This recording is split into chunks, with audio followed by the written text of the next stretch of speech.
I've met a few new people this morning. That's been really nice. And there's quite a number of old faces. I don't mean that pejoratively. Sort of friendly old faces. And I really appreciate you all coming.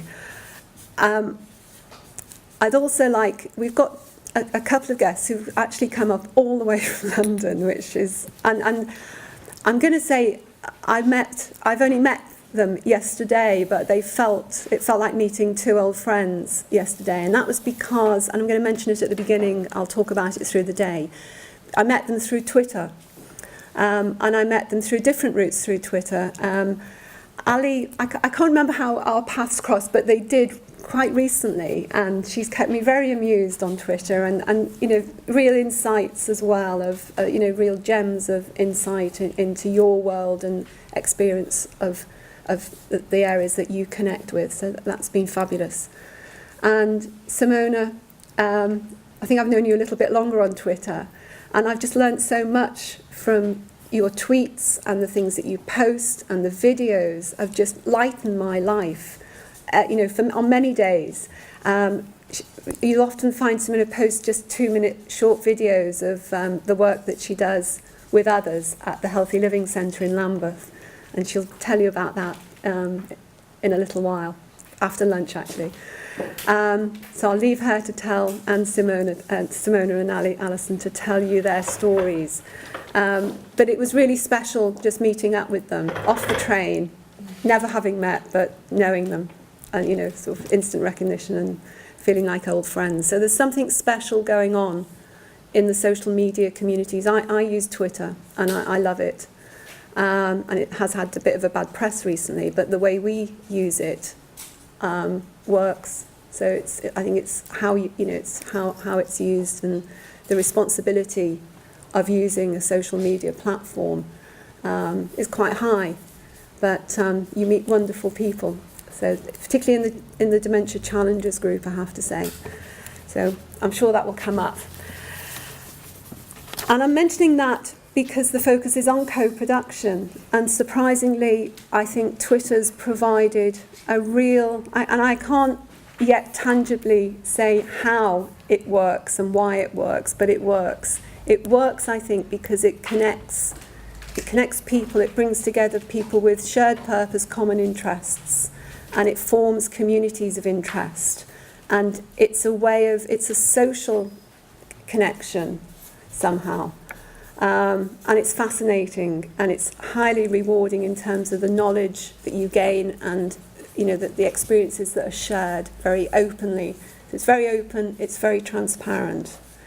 I come from a human rights background. I worked in health 40 years, and the last 10 years I worked in equality and human rights in healthcare, and that was a wonderful experience for me. So much of the work I do now is to pay back a lot of that investment in me and many others in Wales. And I was talking to someone just before we came in here this morning. We're talking about the low levels of staff engagement in the public sector, and it's something I know quite a lot about. I can't speak for the other sectors, but the evidence would suggest that about 75 to 80% of our staff are quite poorly engaged most of the time, which is really disturbing, because it means that we don't get from them, you know, the maximum that we could.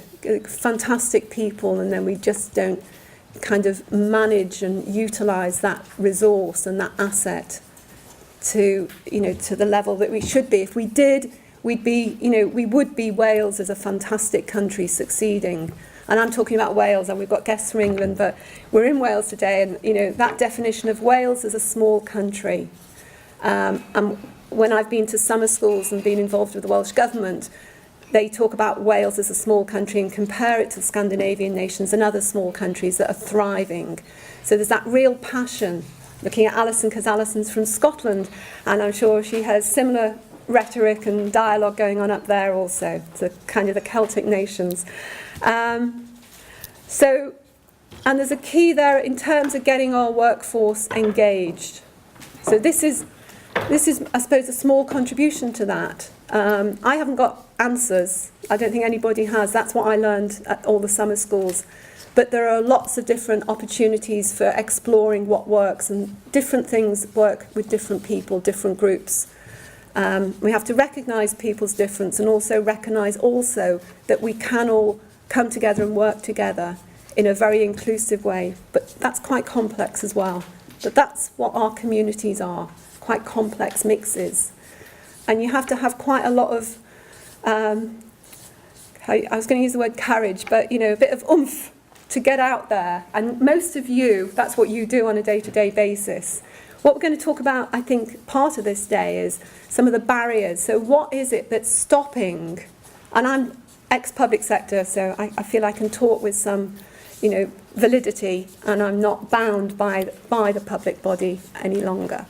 I think it's terribly difficult to shift from how you've done something and how you've been developed to train to do something which is deliver services, and then be asked, actually, okay, well, that's what you used to do, and this is what we're going to do now. You're going to co-produce those services. So, for a professional person, that's actually a huge challenge, because it seemingly might, for them, might strip away all their expertise and knowledge and that stuff that they hold dear.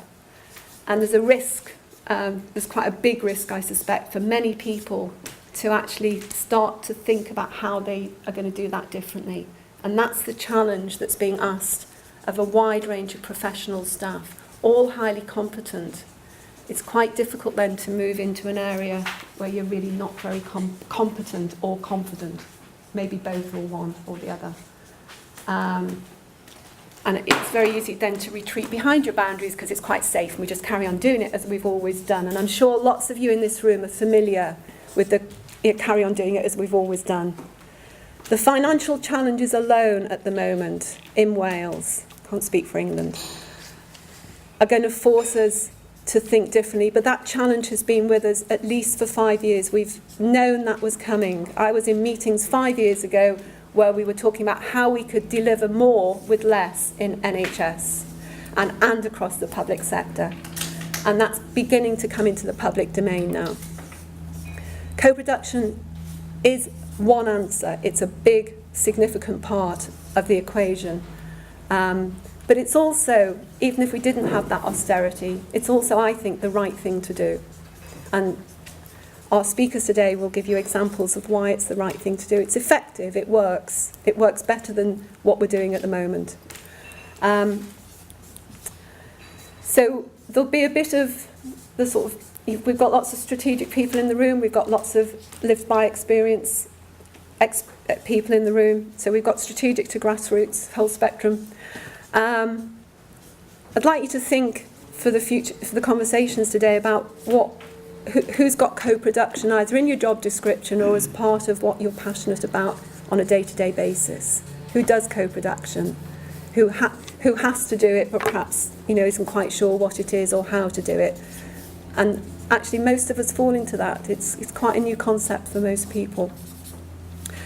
Those of you who are doing it well, I think we need to hear your stories and actually really think and look and examine what's working, why it's working, how it works, what are the ingredients. But for me, and I think Alison will probably talk about it as well, we were talking last night about the principles. So I think we start, and I'd just like to start off today by just stating Edgar Kahn's 5 principles. Edgar was the founder of Time Banking USA, and I don't know if he was the founder of co-production, but Alison's going to tell you about that. She's got much better knowledge than me. Goes back to Elinor Ostrom, doesn't it, and the core economy, and there's a whole academic school of thought behind this, which I haven't really got into because I'm not an economist. However, I have to say, fortunately, you don't need to be an economist to actually know this works and actually help it to work and get it started. There's lots of people, play to your strengths, there's lots of people who can do the economics bit of it, and that's good. I can do another bit of it, and you can all do other parts of it.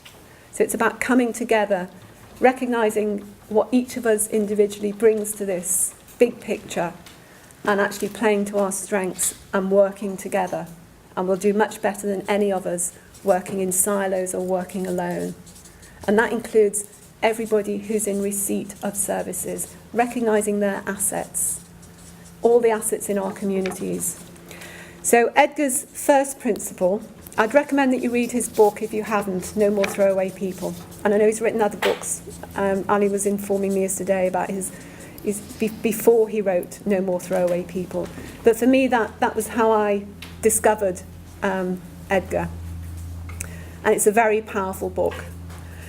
So his first principle is it has to be asset-based. Co-production has to redefine work. So we need to think about work differently.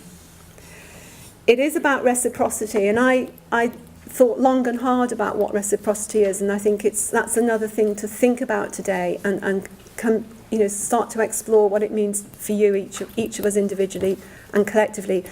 But Edgar explained it to me as it's not just that I'm giving you something, but I'm saying to you, Belinda, I need something from you. And it's that I need something from you that's the key bit that's often missed. And it's certainly in terms of services we give, we do to people. And we don't ask them for anything in return. And I'd argue also with volunteering, and that's a whole area I'd like to explore, but with volunteering, again, we give too, but do we reciprocate? Do we ask, for what we need from in that exchange?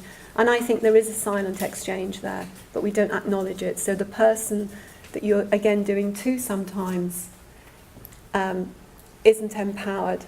The person who's the volunteer is the one that feels empowered. And the reciprocity changes that relationship.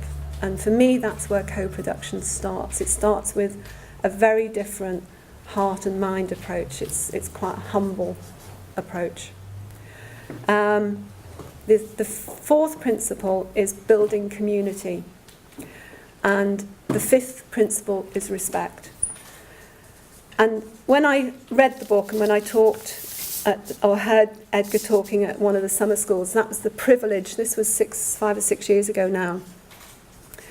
I was working on developing and promoting the Frida principles, which are human rights principles, which are fairness, respect, equality, dignity, and autonomy. And I still can't quite tangibly put my finger on how Edgar's 5 principles and the Frida principles map across, but we've had conversations since, and they definitely do map across. They support one another. His principles come from civil rights, and I suppose my principles come from human rights. So it's a very comfortable arena for me and for my colleagues, but I also know it's a really uncomfortable area for many others, and there's a lot of learning and a lot of humility to be developed around doing things very differently. And that's what I hope we're going to start or continue the conversations about today. Because I don't think there are any ready answers that are sitting there. You can't just pick a book up and learn how to do co-production. I think we have to find new ways of learning together. And this, what Fran and I are doing at the moment is trying to facilitate some of those early conversations and making some of those connections and building relationships, because I believe it all starts there with trusting relationships and people starting to reciprocate and think and focus on those principles, those 5 principles. Right, I think I've said enough, and I think our speakers and then your contributions in response to those contributions will produce another rich kind of outpouring of information and data. And Fran's going to, as you can see already, can just capture that. She said she was going to say. I looked at 5 pages before this morning. I don't know where she's going with this. And I'm like, okay, so what have I missed out, Fran? No, it wasn't that. No, you've got everything. It's the opposite. Fran embodies the values and the approach to co-production. So capturing that is a key part of what I'm trying to do. I'm flipping through my notes now, obviously. There's more.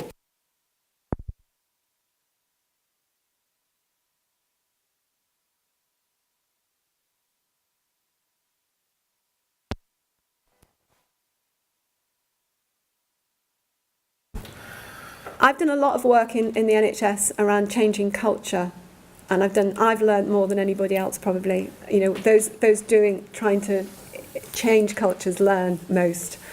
And I learned that I know very little. That's, you know, at the end of that period, you realise that you still know very little. So it is about the collective sharing of what we all know is really, really important, and working together. But it does leave you and many people feeling really uncomfortable, because if you come out of your comfort zone or you come out of what you know, and we'll hear about that from our speakers today, but it can happen to all of us. And I think there has to be some generosity as well of kind of, rather than us and them, recognising that we all feel those things in different ways, and we all feel uncomfortable, and we're all having to change. It doesn't matter who you are in this equation. There's huge amounts of personal change and responsibility to do that work that, you know, sits with all of us. And I know everyone in this room is very committed to doing that work individually and collectively. So I'm looking forward to some really more rich conversations today.